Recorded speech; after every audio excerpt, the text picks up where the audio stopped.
அவருக்கு விஜய்க்கு ஒன்றுமே தெரியாதுன்னு சொல்கிறாங்கல்ல, அது பச்சை பொய் சார். அருமையான விஷயங்கள்லாம் பேசக்கூடியவர், ரொம்ப நுணுக்கமாக பார்க்கக்கூடியவர், ரொம்ப கேட்பார் பேசுறதை விட. அப்போ என்ன ப்ரெஸ்ஸை பார்க்கறதுல என்ன பிரச்சனை அப்படின்னா, அவருக்கு கோபம், முணுக்குன்னு கோபம் வரும். அது ப்ரெஸ்ஸில் ஏதாவது ஒன்று வெளிப்பட்டுச்சுன்னா அப்புறம் ட்ரால் மெட்டீரியலாக மாற்றுவாங்க. ப்ரொவோக் பண்ணுற கேள்வியாக கேட்பாங்க. எப்படி வைகோவை இருப்பாங்க, அந்த மாதிரி எப்படி காதல் மொய்தீன் இருப்பானோ அந்த மாதிரி பண்ண ஆரம்பிப்பாங்க. அது பெரிய சிக்கலாக மாறும். அதனால தான் அவரை இது பண்ணுவோம். இவர் தான் ஆச்சா பூச்சா இவரை தூக்கின்னு வராங்க. வெளியில் தூக்கின்னு வந்தால் அங்கே போய் கத்திரிக்கோளில் சட்டையெல்லாம் கிழிச்சு வெளியில் வந்து ரிப்போர்ட்டருக்கு முன்னாடி காரை விட்டு இறங்கி இப்படின்னு என்னையா அங்கே இவர் இப்படி வராரு, டார்சான் மாதிரி சட்டையெல்லாம் கிழிச்சு வராரு. உடனே ரிப்போர்ட்டர்னா இறங்கி ஓடுறாங்க. போன டபுக்குன்னு போய் மறுபடியும் வண்டிக்குள்ளே ஏறி போயிட்டேன். நீ ஏன் போகிறாரு, எல்லாம் தொத்தின்னு போகிறான். நேராக போய் காந்தி சாலை முன்னாடி எல்லாம் உட்காந்துட்டான். வந்து என்ன கைது பண்ண போகிறாங்க உட்காந்து அப்படியா அப்படி இப்படின்னு கிளம்பி நேராக விட்டு.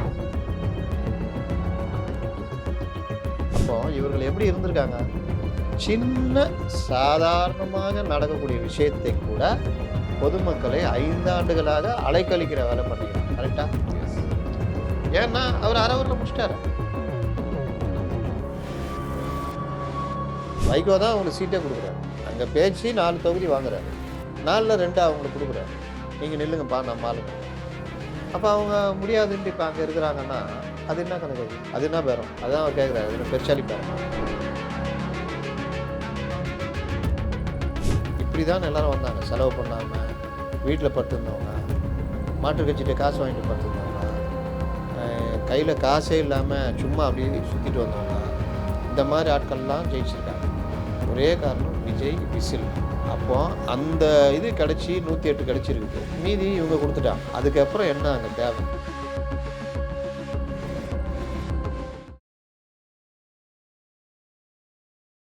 இன்க்ளூசிவ் நியூஸ் தமிழர்களுக்கு வணக்கம். நான் உங்கள் நிரஞ்சன். இன்றைய நேர்காணலில் நம்முடன் இணைந்திருப்பவர் மூத்த பத்திரிகையாளர் திரு அப்துல் முத்தலீஃப் அவர்கள்.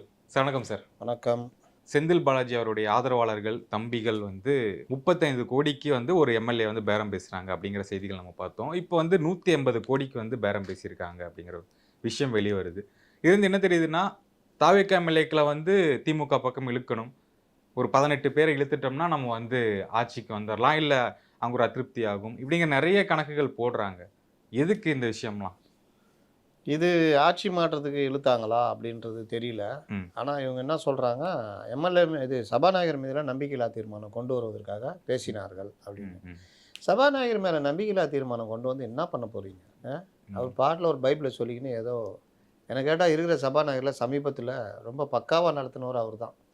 யாருக்கும் தயதாட்சணம் பார்க்கல, அமைதியாக சப்ஜெக்டை மட்டும் பேசுங்க, தேவையில்லாத பேசாதீங்கன்னு அவை முன்னவரே உட்கார, சும்மா பழைய கதைலாம் பேச உட்காருங்க, நீங்கள் ஒரு புதுசாக பிரச்சனை கிளப்பாதீங்க, உட்காருங்க அப்படின்னு. அதை வச்சு நான் சாவினார், உட்காருங்க உங்களுக்கு வாய்ப்பு தரேன், பேசுங்க, பேசுனா கண்டபடி பேசக்கூடாது. இப்படி அது எல்லாத்தையுமே ஒரு பேலன்ஸ் பண்ணி நானே கூட சொல்லியிருந்தேன். இந்த ஆளுநர் உரை மீதான நன்றி தெரிவிப்பு தீர்மானத்தின் மேலே ஃபஸ்ட்டு ஹீரோ யாருன்னா நேரலை, செகண்ட் ஹீரோ சபாநாயகர், 3வது ஹீரோ விஜய், 4வது ஹீரோக்கள் 4 அமைச்சர்கள், ஆதவ், சிடிஆர், ராஜ்மோகன், ரமேஷ், இப்படி தான் வரிசைப்படுத்த முடியும். அப்போ ஃபஸ்ட்டு ஹீரோ நேரலைன்றது அது ஒரு இது எக்யூப்மெண்ட். ஆனால் செகண்ட் ஹீரோ தான் ஃபஸ்ட்டு ஹீரோ. அவர் கரெக்டாக சபையை நடத்தினார். கொஞ்சம் கூட எல்லாம் பரமா நீயாடா அப்படி பேசுகிற அப்படின்ற மாதிரி, இவ்வளோ அமைதியாக இருப்பிய, இந்த மாதிரி டெரர் மாதிரி பேசுகிறேன்னு எடப்பாடி மாதிரி கொண்டு உட்கார வச்சிட்டாரு. அப்போ அந்த மாதிரி நடத்தின ஒரு மேலே என்ன கோபம் இவங்களுக்குன்னு தெரியல. அதனால் அவரை நீக்கணும். அது ஏன்னா இவர்கள் சபாநாயகரே சேரை விட்டு இழுத்து கேரோ பண்ணவர்கள் இவங்க. சரி நாங்கள் பண்ணல அப்படின்னு இப்போ அவங்க தரப்பில் சொல்கிறாங்க. நாங்கள் தேவைப்பட்டால் 2017 நாங்கள் ஆட்சி பண்ணிங்களே, ஜனங்களை மறந்துடுறாங்க இவங்க. இன்றைக்கி ஒரு எம்எல்ஏ குழந்தைங்களாம் பிடிச்சிக்கின்னு அப்படியே 1 கிலோமீட்டர் நடந்து போகிறாராம். ஏன்னா 1 கிலோமீட்டர் பஸ் வசதி இல்லையா. அப்போ 5 வருஷத்துக்கு முன்னாடி என்ன பண்ணியிருந்தீங்க? 5 வருஷமா இந்த எம்எல்ஏ எங்கே போயிருந்தார்? இந்த மாதிரி பஸ் ஸ்டாண்டு போய் திறந்து வைக்கிறது. ஜனம் கேட்குது, என்ன பண்ணுறீங்க அப்படின்னு. இல்லைம்மா பஸ் ஸ்டாண்டு திறந்து வைக்கிறான் அவன் கனிமொழி. என்ன பஸ் ஸ்டாண்டுங்க? எல்லா பஸ்ஸும் நிற்கிறதுக்கு. பஸ் ஸ்டாண்டில் பஸ்ஸு நிற்கும்ல. ஆமாம், 5 வருஷமாக நின்றதே இல்லையம்மா, இப்போவும் நிற்கிறதே இல்லையே. நிற்காத பஸ் ஸ்டாண்டுக்கு எதுக்குமா ஒரு பஸ் ஸ்டாண்டை கட்டுறீங்க? நீங்கள் எங்கள் முதல்வராக இருந்தால் நீங்கள் சொல்லியிருந்தீங்கன்னா 15 நாளில் நாங்கள் நிற்க வச்சுருப்போம். 5 வருஷமாக நிற்க வைக்கலையாம். இப்போ இவங்க முதல்வர் இருந்திருந்தால் 15 நாளில் இவங்க முதல்வர் இருந்தால் அந்த விழா அப்படியே நடந்துருக்கும். கேள்வி கேட்க விட்டுருப்பாங்களா முதல்ல? முடியாது, கிட்டேயே போக முடியாது. இப்படி அதாவது நான் சொல்கிறேம்மா, நான் பேசுகிறேன், நான் வந்து போக்குவரத்துறை அமைச்சர்கிட்ட சொல்கிறேன், நம்ம எம்எல்ஏ அனிதா ராதாகிருஷ்ணன் அவர் ம். போக்குவரத்துறை அமைச்சர்கிட்ட சொல்லி நிறுத்த சொல்லுவார் அப்படின்னு. அப்படி சொன்னால் அதான் பதில். அவர் 10 அடி தள்ளி நின்று இப்படி பார்த்துன்னுக்குறாரு. யார் இது? யார் இவங்களாம் என்ன பேசுகிறாங்க அப்படின்ற மாதிரி. ம். அப்படி போனோம்னா இவர் இப்படி வந்துட்டாப்புல. என்னம்மா என்ன பிரச்சனை, என்ன பிரச்சனை, ஏதோ சத்தம் போட்டிங்களா? ஐயா இந்த மாதிரி பஸ் ஸ்டாண்டு திறந்துக்கிறாங்க, பஸ்ஸே நிற்க மாட்டேங்குது. பஸ்ஸு நிற்கலையா? ம். இதோ தான் பஸ் ஸ்டாண்டு இருக்குதம்மா. பஸ் ஸ்டாண்டு இருக்குதுங்க ஐயா, பஸ்ஸு நிற்காது. ஏம்மா பஸ் ஸ்டாண்டு இருந்தால் பஸ்ஸு நிற்கும்மா, நீ என்னம்மா தலைகீழ சொல்கிற? ம். ஐயா நீ தான் தலைகீழ சொல்கிற. ம். பஸ் ஸ்டாண்டும் இல்லை, பஸ்ஸும் நிற்காது. ம். பார்த்து அப்படியா? உடனே அதிகாரிகளை கூப்பிட்டு எல்லா பஸ்ஸும் நிற்கணும், ப்ரைவேட் பஸ் உட்பட நிற்கணும். ம். நான் 3 நாள் பொறுத்த வந்து செக் பண்ணுவேன் அப்படின்ட்டாப்புல. ம். சரிங்க சரிங்க. சரி நிற்கிதான்றதுக்கு 30 நிமிஷத்தில் மறுபடியும் இன்னொரு பஸ்ஸில் ஏறி வந்து அங்கே இறங்குறாப்புல. அவரை பார்த்தால அமைச்சர் மாதிரி தெரியாதுல்ல, யாரோ நம்ம ஊருக்காரப்பில் அப்படின்ற மாதிரி தான் பார்த்துருப்பாங்க. ம். அப்போ அங்கே வந்து நிற்கிதானும் செக் பண்ணுறாரு. அப்போ ஜனங்களுக்கு ஜாலி. என்னடா இது, எப்படியாப்பட்ட மக்களும் நிறைவேற்றாத 5 வருஷமாக. அப்போ இவர்கள் எப்படி இருந்திருக்காங்க? சின்ன சாதாரணமாக நடக்கக்கூடிய விஷயத்தை கூட ம். பொதுமக்களை 5 ஆண்டுகளாக அலைக்கழிக்கிற வேலை பண்ணிக்கிறாங்க. கரெக்டா? எஸ். ஏன்னா அவர் அரை ஊரில் முடிச்சிட்டாரு. ம். அப்போ அரை ஊரில் முடிக்க வேண்டிய வேலையை இல்ல, அவ்வளவுதான் வேலையுமே. கூப்பிட்டு பண்ணுங்கன்னா பண்ண போறாங்க. அந்த ஊரில் முடிக்க வேண்டிய வேலையை 5 வருஷமாக காது கொடுத்து கேட்கல. இதில் வேற ம். கித்தாப்பு. எங்கள் ஆள் இருந்திருந்தா 15 நாளில், உங்கள் ஆள் தான் 5 வருஷமாக இருந்தார். ம். அதே தான் இங்கே யார் இவர் ஒரு மாதமாக அந்த ஜனங்க அந்த குழந்தைகள் வந்து பஸ் இல்லாமல் நடந்து போகிறாங்க.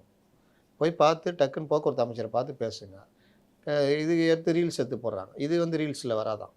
ம். அவர்கள் ஏதாவது பண்ணிட்டு போட்டால் அது ரீல்ஸில் வருமா? ரீல்ஸ் அரசாங்கம், அந்த அரசாங்கம். அப்போ இந்த மாதிரி விவகாரத்தில் இவர்கள் சபாநாயகரை பண்ணணும்.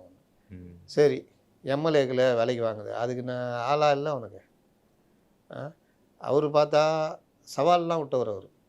அவர் எப்படிப்பட்ட சவால் விட்டார்னா, அண்ணாமலை மட்டும் ஜெயிக்கலைன்னா நான் என்னுடைய சர்வேவே விட்டுறேன். சர்வே விட்றதான் நல்லது, தப்பு தப்பாக சர்வே பண்ணுறீங்க. ம். லாஸ்ட்டில் அண்ணாமலை ஜெயிச்சிட்டார், அதனால் அவர் சர்வேவை தொடர்ந்தார். அப்படி தானே?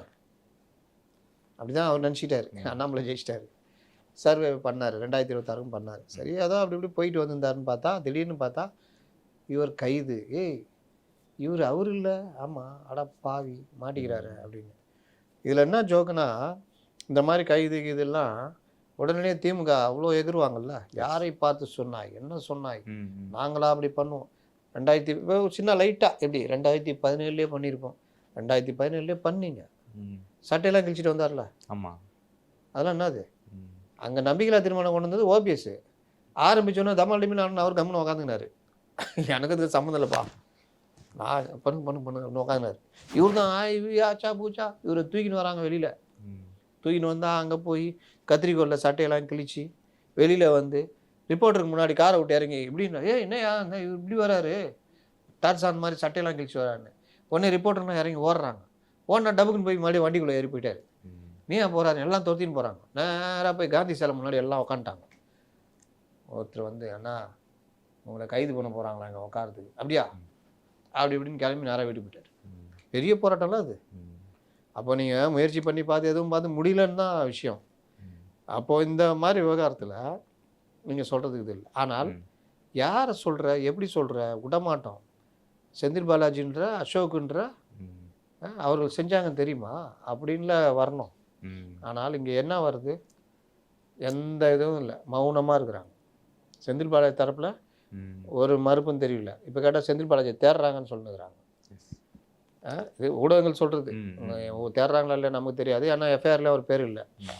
போலீஸ் ரிப்போர்ட்டில் அவர் இருக்கதாக சந்தேகப்படுதுன்னு போட்டிருக்காங்க. ம். எஃப்ஐஆரில் அசோக்குமார் பேர் இருக்குது. அதனால தான் இன்றைக்கி அவர் முன்ஜாமீன் கேட்டு போயிருக்காரு.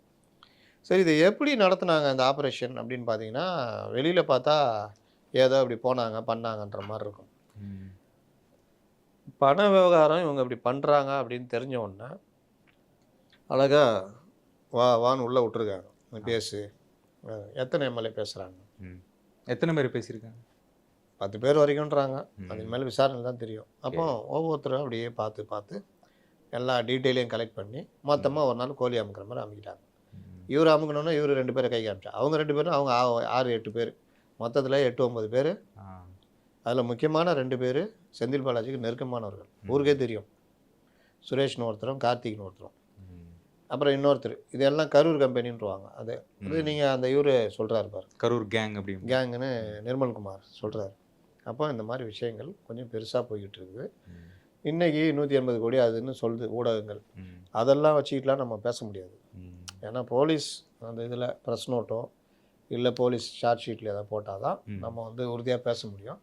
ஆனால் இந்த ஆப்ரேஷன் ரொம்ப தெளிவாக திட்டமிட்டு கொஞ்சம் கூட தப்பிக்கக்கூடாது, ஏதாவது ஒன்று சொல்லி இவங்க இல்லை அவங்க இல்லைன்னு மிஸ் ஆகிடக்கூடாதுன்னு சொல்லிட்டு நல்ல ஸ்கிரிப்டாக இருக்குது. யார் இதுக்கெலாம் டைரக்ட் பண்ணுறாங்க? உளவுத்துறை அதிகாரியாக இருப்பாங்க, சென்னை கமிஷனராக இருப்பார், யாருன்னா இருப்பாங்க. இல்லை இதுக்குன்னே ஏதாவது ஒரு அதிகாரிகள் கையில் கொடுத்துருப்பாங்க, இதை பண்ணுங்க அப்படின்னு.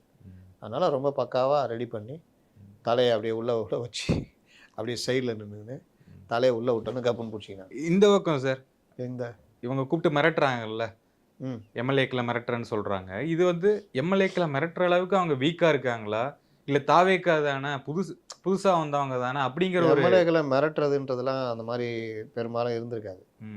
இதில் இவர்கள் பேசியிருப்பாங்க, இந்த மாதிரி பேசி கான்வர்சேஷன் ஓடி இருக்கும், அது உளவுத்துறை கண்டுபிடிச்சிருக்கோம். கண்டுபிடிச்சோன்னா அதே எம்எல்ஏக்களை வச்சு பேசுகிறாங்கல்ல, என்னென்ன சொல்கிறாங்க, எவ்வளோ அமௌண்ட்டு, என்ன ஏது எல்லாத்தையும் இது பண்ணு, ஏதாவது செட்டிங் பண்ணால் செட்டிங் போங்க, அங்கே சிசிடிவி கேமரா அது இதுன்னு எல்லாம், அப்புறம் ஃபோன் பேசுகிற ரெக்கார்டிங்கு, ஆடியோ ரெக்கார்டிங்கு, யார் யார் எல்லாத்தையும் எடுத்துகிட்டு அப்புறம் புகார் கொடுக்கும்போது அதுக்கு வலு சேர்க்கணும்ல, அதுக்காக மிரட்டினாங்க அதுன்னு போடுவாங்க. இல்லாட்டி ஒரு லைட்டாக மிரட்டிய கூட இருக்கலாம். அதனால் அது இதில் வழக்கு பிரிவு என்னென்னா ப்ரிவென்ஷன் ஆஃப் கரப்ஷன் ஆக்டுன்னு, அதில் 8, 12 இது ரெண்டுமே ரொம்ப ஸ்ட்ராங்கானது.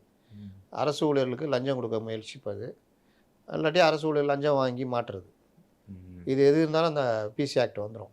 இந்த பிசி ஆக்ட் வந்து பல பேரை உள்ளே தள்ளி இருக்குது. இடி வர்றதுக்கு அதான் வாசகத்தை திறந்து வைக்கிறது. இடி பட்டுன்னு உள்ளே வரும் இந்த விஷயத்தில். அந்த பிஎம்எல் ஆக்ட் போடுறாங்கல்ல, அதுக்கு 100% ஆப்டான செக்ஷன்னா இது அப்புறம் இன்னொரு செக்ஷன் 120Bன்னு சொல்லுவாங்க, கூட்டு சதி. இதில் பிஎன்எஸில் வேறு செக்ஷனாக மாறுது. அது வந்து 64/2 என்னமோ வருது, 56/2A நினைக்கிறேன். அந்த இது அப்போது இந்த 120B பழைய ஐபிசி கூட்டு சதி இந்த செக்ஷன்லாம் போட்டிருக்காங்க. அப்போ அதில் யார் இருந்தாலும் இந்த கூட்டு சதியில், சார் நீ என்ன சார் நிரஞ்சன் வந்து, சார் நான் வந்து டீ தான் சார் வாங்கி கொடுத்தேன், அவங்க பேசியிருந்தாங்க, அவங்களுக்கு அப்பப்போ டீ ஸ்நாக்ஸு சரகருக்கு வாங்கி கொடுப்பேன் சார், உன் பேரை எஃப்ஐஆரில் சேர்த்துக்கிறா சார், அப்போ நீங்களும் 35 கோடி ரூபா கொடுத்த இதில் நிரஞ்சன் ஒரு குற்றவாளி. அந்த செக்ஷன்லாம் பொறுத்த வரைக்கும் அப்படி தான் போகும். அதனால் சார் அவங்க 100 கோடியில் பேசினேன், எனக்கு லட்சத்தில் தான் சார் கொடுத்தாங்க, போனால் போதும் ஒரு 2 லட்ச ரூபா கொடுத்தாங்க சார், அது வீட்டு கடன் அடைக்கிறதே சரியாக இருந்தது சார். அப்படியா, வா 35 கோடியில் நிரஞ்சனும் இருப்பார். அதனால் இந்த மாதிரி விவகாரங்களில் இந்த செக்ஷன்லாம் ரொம்ப ஸ்ட்ராங் செக்ஷனாக போட்டிருக்காங்க. பெயில் கிடைக்காது, நான் பெயிலபிள் செக்ஷன். தண்டனையும் பெருசாக கிடைக்கும். அப்போ இதில் வந்து முன்ஜாமீன் கேட்டு அசோக் நீதிமன்றத்தை அணுகியிருக்கார். முன்ஜாமீன் கிடைக்காது, ரத்து பண்ணுவாங்க. அதனால் இது வந்து கொஞ்சம் சிக்கலான விஷயம்தான். இன்னும் யார் யாரை சேர்க்க போகிறாங்கன்றதும் தெரியாது. சரி, ஒரு 2-3 நாட்கள் முன்னாடி வைகோ அவர்களும் சொன்னார், விஜயன்ட்ட பேசினார், ராஜினாமா பண்ணிட்டு வர சொன்னார் 2 எம்எல்ஏக்களை அப்படிங்கிற ஒரு கருத்து சொன்னார். அது பெருசாக போகலையே. வைகோ சொன்னது வந்து இப்போ அது கட்சி தாவல்லே வராது. எப்படின்னா மதிமுக என்கிற கட்சி தாவேகா கூட்டணியில் இணையுது. மதிமுக என்ற கட்சி திமுக கூட்டணியில் இருந்த பொழுது அந்த கட்சிக்காக 4 இடங்களை திமுக ஒதுக்குது. அந்த 4 இடங்களில் மதிமுக தனது கட்சியில் இருக்கிற 4 பேருக்கு கொடுக்குது. ஆனால் 4 பேரும் உதயசூரியனில் நிற்கணும் அப்படின்ற கண்டிஷன்றதுனால அவர்கள் 4 பேரும் பிஃபார்மில் சைன் வாங்கணும். அதுக்கு திமுக பொதுச் செயலாளர்கிட்ட கட்சியில் சேர்ந்த மாதிரி கணக்கு காமிச்சு சைன் வாங்குவாங்க. அப்போ தான் உதயசூரியன் சின்ன அவங்க கிடைக்கும். ரவிக்குமார் நின்றுருக்கார், ஜவாஹர்லாம் நின்றுருக்கார். அவங்களாம் நான் திமுகவா? அவர் மனிதநேய கட்சியை அவர் விசிக்க, நீங்கள் ரவிக்குமார் தனியாக நின்னார். அதுக்கப்புறம் அதனால தான் அவரால் போக முடிஞ்சது. விசிக்கு அங்கே போகும்போது அவருக்கு பிரச்சனை இல்லை. இதே அவர் 2 பேரும் உதயசூரியன் இருந்தாங்க வச்சுக்கோங்க. 2019 உதயசூரியன் தான் நின்னார் ரவிக்குமார், இவர் மட்டும்தான் பானை சின்னத்தில் நின்னார்.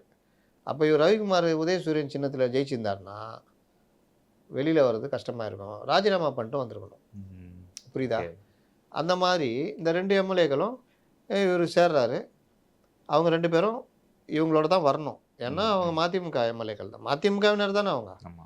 எம்எல்ஏ மட்டும் உதயசூரியன் நின்னு ஜெயிச்சிருக்காங்க. ம். அப்போ வந்து இவரு இப்போ விஜய்ட்ட கேட்குறாரு, நாங்க இந்த மாரி வர்றோம். எங்க எம்எல்ஏக்கள் 2 பேர் இருக்காங்க. ம். அப்படின்னா, அது நீங்க என்ன ராஜினாமா பண்ணிடுங்க. அது ஒண்ணும் பிரச்சனை இல்ல. நான் பார்த்துக்கிறேன். ம். ஜெயிக்க வைக்கிறது என் பொறுப்புன்றாரு. இது எங்க கட்சி குதிரை பேரமாகும்? சரி. இப்ப அந்த 2 பேரும் ஏன் வரல? என்ன அவ்வளோ கொள்கை புடிச்சு போச்சா திமுக கொள்கை? அப்ப கூடவே அங்க இருந்து அவங்களும் திமுக காரங்க நினைச்சிட்டாங்க. அதான் தப்பு. அப்போ அவங்க வந்து எந்த ஆதாயத்துல திமுகலே தங்கிட்டாங்க? நேத்து வரைக்கும் அவங்க மதிமுககாரங்க. ம். வைகோ தான் அவங்களுக்கு சீட்டே குடுக்குறாரு. அங்க பேசி 4 தொகுதி வாங்குறாரு. ம். 4ல 2 அவங்களுக்கு குடுக்குறாரு. நீங்க நில்லுங்கப்பா நம்ம ஆளுங்கன்னு. அப்ப அவங்க முடியாதுன்ட்டு இப்ப அங்க இருக்கிறாங்கன்னா, அது என்ன கணக்கு அது? ம். அது என்ன பேரம்? அதான் அவர் கேட்குறாரு. அது என்ன பெருச்சாளி பேரமான்றாரு. ம். இது இது ஒரு பார்ட். தெரியுதா? ஆனால் உச்சநீதிமன்றமும் மத்தவங்களும் என்ன சொல்றாங்கன்னா, ஒரு ஆதாயம் பேர்ல கட்சி தாவல் நடக்குதுன்னா, அத வந்து பரிசீலிக்கணும். ஓகே. அவங்கள வந்து டிஸ்குவாலிஃபை பண்ணணும் அப்படின்னு. இப்ப அந்த 4 எம்எல்ஏக்கள் போனாங்கல்ல, ம். அவங்க போனது வந்து அதற்கு முன்னாடியே 25 பேராக தாவேகாவை ஆதரிச்சுட்டாங்க. ம். நம்பிக்கை கோரும் தீர்மானத்துல 25 பேர் ஆதரிச்சுட்டாங்க. ம். அதுல ஒரு 21 பேர் திரும்பி போயிட்டாங்க. 19 பேர். 2 பேர் நின்னுக்குனாங்க வெளியில. ம். மீதி 4 பேர் இங்க வந்துட்டாங்க. இந்த குழப்பத்தினால அவங்க இங்க வந்துட்டாங்க. வந்த உடனே ராஜினாமா பண்றாங்க. ம். அப்போ அந்த ராஜினாமாவை ஏற்கக்கூடாது. அவர்களை டிஸ்குவாலிஃபை பண்ணணும்னு பேரண்ட் பாடி, அதாவது அதிமுக தலைமை சபாநாயகருக்கு ம். கடிதம் கொடுக்குறாங்க. நேர்ல பார்த்து சொல்றாங்க. இந்த 25 பேர் மேலேயுமே நடவடிக்கை எடுக்கணும்னு முதல்ல லெட்டர் கொடுக்குறாங்க. ம். அதற்கு பிறகு 19 பேர் 21 பேரை மன்னிச்சிட்டேன். மீதி 4 பேர் மேலே நடவடிக்கை எடுக்கணுன்றாங்க. ம். இப்போ அந்த 4 பேர் வந்து கட்சி தாவல் தடை சட்டத்தின் கீழ் நடவடிக்கை எடுக்கணும். இப்போ அவங்க ராஜினாமா பண்ணுறாங்க. சபாநாயகர் இது போன்ற விவகாரங்களில் என்ன முடிவு எடுக்கணும்னு உச்சநீதிமன்றம் பல வழக்குகளில் வழிகாட்டியிருக்குது. என்ன சொல்லியிருக்குது? நீங்கள் வந்து இது எந்த குற்றச்சாட்டு பிரதானமாக எடுக்கணும்னா கட்சி தாவல் தடை சட்டத்தை தான் பிரதானமாக எடுக்கணும். ம். ராஜினாமாவை ஏற்கக்கூடாது. அவங்கள டிஸ்குவாலிஃபை பண்ணணும்னு. ம். ஆனால் சபாநாயகர் ராஜினாமாவை ஏற்றுக்கிறார். சட்டசபையை பொறுத்த வரைக்கும் சபாநாயகர் என்ன முடிவு எடுக்கிறாரோ அதுதான். அதுக்கப்புறம் நீங்கள் கோர்ட்டுக்கு போங்க, என்னென்னா பண்ணிக்கங்க. ம். அப்போ அந்த 4 பேரை டிஸ்குவாலிஃபை பண்ணலன்னொன்னா இவர்கள் அங்கே இதுக்கு போகிறாங்க. தேர்தல் ஆணையத்தில் போய் புகார் கொடுக்குறாங்க. அதுக்குள்ளே 4-7 ஆயிடுச்சு இல்லை. ம். இதில் வேறு இவங்க மன்னிச்சிட்டாங்க வேறு. மன்னிச்சவங்கள மறுபடியும் இவங்க சேர்ந்துக்கிறாங்க. ம். அதனால் 7 ஆயிருக்குது. இப்போ என்ன பண்ணுறதுன்னு அதான் தேர்தல் ஆணையம் என்ன பண்ணிச்சு? அப்படியே நிறுத்தி வச்சுட்டு அறிவிக்கல. ம். மற்ற இதில் அறிவிச்சிட்டாங்க. இங்கே இடைத்தேர்தல் அறிவிக்கல. ம்.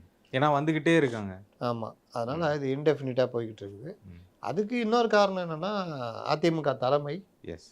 அரவணைக்கிற போக்கில் இருக்கணும். ம். ஆனானப்பட்ட எம்ஜிஆரே அவரை பற்றி கண்டத்தை பேசினவங்களாம் சேர்த்துருக்காரு. ம். எம்ஜிஆர் திமுக விட்டு வெளியேற்றினது பொதுச் செயலாளராக சைன் பண்ணது நாவலர் நெடுஞ்செழியன். ம். அவரே வந்து சேர்ந்தார். இன்னும் எம்ஜிஆரை திட்டி பேசினவங்க மதுரை முத்துலாம் ம். எம்ஜிஆர் மட்டும் மதுரைக்குள்ளே வரட்டும் நான் சேலை கட்டிக்கிறேன்னாரு. ம். ஆனால் அவங்க பெரிய ரவுடி டீம் மாதிரி அது. பயப்படுவாங்க. மதுரைனா அவங்க கண்ட்ரோல். ம். எம்ஜிஆர் போயிட்டு வந்தார், எல்லாம் பண்ணார். அதுக்கப்புறம் எல்லாம் சேலைலாம் அமிச்சாங்க பார்சல் அவருக்கு. அதே மதுரை முத்து அப்புறம் எம்ஜிஆருடைய தீவிர தொண்டராக மாறினார். அதிமுகவில் இணைஞ்சி பெரிய எம்ஜிஆர்கிட்ட ரொம்ப பெரிய விசுவாசியாக இருந்தார். ம். ஜெயலலிதா அவங்கள ஆரம் வீரப்பன் நடிகையாக இருந்த காலத்துலேருந்தே பிரச்சனை. இப்போ இருக்காங்களா அக்கா வளர்மதி, அவங்கெல்லாம் ஜானகி அணிலேருந்து ஜெயலலிதா பேசாத பேச்சு கிடையாது. 7 தலைமுறைகள் திட்டினதெல்லாம் உண்டு. அவங்களும் வெளியே வந்துட்டாங்களா? இல்லை அது வேற வளர்மதி. ஓகே. அப்போ இந்த மாதிரி பலர் வந்து ஜெயலலிதாவை கண்டபடி பேசினவங்க. இப்போ இவர் மேயர் பதவி கொடுத்தாங்கல்ல சைதி துரைசாமி, ம். அவங்களாம் அணியில் இருந்தாங்க. ம். மறுபடியும் கட்சி ஒன்றினும் போது மறுபடியும் எல்லாரையும் அரவணைச்சு சேர்த்துக்கிட்டாங்க. யாருக்கும் எந்த பதவியும் இல்லை. எல்லாரும் எங்கெங்கே வைக்கணுமோ ஆரம் வீரப்பெல்லாம் அமைச்சராகவே இருந்தார். ம். எஸ்டி சோமசுந்தரம் எம்ஜிஆருக்கு எதிராக ஊழல் குற்றச்சாட்டை வச்சு தனி கட்சிலாம் தொடங்கினார். ஓகே. அவரெல்லாம் கட்சியில் சேர்த்துனாங்க. அவர் கட்சியில் அவர் தொங்கின்னு போனார். அவர் சினிமாலாம் காமெடிலாம் வர தெரியுமா, வயசான ஒரு அமைச்சர் தொங்கின்னு போவார். அதை எஸ்டி சோமசுந்தரம் தான். அந்த மாதிரி வேனில் தொங்கிட்டுலாம் போனதெல்லாம் காமெடி அப்போ பெரிய ட்ரால் மெட்டீரியலாக மாறிச்சு. அப்போ அந்த மாதிரி பலர் கட்சிக்குள்ளே சேர்த்துட்டாங்க. 96ல் தோற்ற போது ஓடிப்பிட்ட பல பேர் ராஜகண்ணப்பன் KKSRலேருந்து மறுபடியும் வந்தபோது மறுபடியும் சேர்த்துக்கிட்டாங்க. ம். இந்த இது வந்து இருக்கணும். இருந்தால்தான் அந்த கட்சி ஸ்ட்ராங்காக இருக்கும். ஜெயலலிதா வந்து மிகப்பெரிய கரிஸ்மா லீடர். அவங்கள சுற்றி தான் கட்சி. ம். அதே எம்ஜிஆர் ரொம்ப பயந்து சேர்த்துக்கிட்ட நாவலர் நெடுஞ்செழியன் அவ்வளோ பெரிய ஆள். அவர் உட்பட ஒரு 4 தலைவர்கள். ஜெயலலிதாக்கிட்டே இருந்தாங்க, நிதியமைச்சரெல்லாம் இருந்தார் நாவலர் நெடுஞ்செழியன். ஏதோ ஒரு பிரச்சனை வெளியில் போகிறாரு, ஆய் ஊயின்ட்டு போகிறாங்க, ஒன்றும் வேலை ஆகல. யார் அவங்க? உதிர்ந்த ரோமங்கள்ன்ட்டாங்க. தலையிலேருந்து முடி விழுந்தா நம்ம என்ன கவலைப்பட போகிறோம், அந்த மாதிரின்ற மாதிரி. அந்த அளவுக்கு அவங்க ஒன்றும் இல்லாமல் போனாங்க. அதோட அவள் தான் ஒன்றும் இல்லாமல் போனாங்க. பலர் வெளியே போனாங்க, திருநாவுக்கரசு போனார், அவர் போனார், இவர் போனார், யாரும் ஒன்றும் வேலைக்கு ஆகல.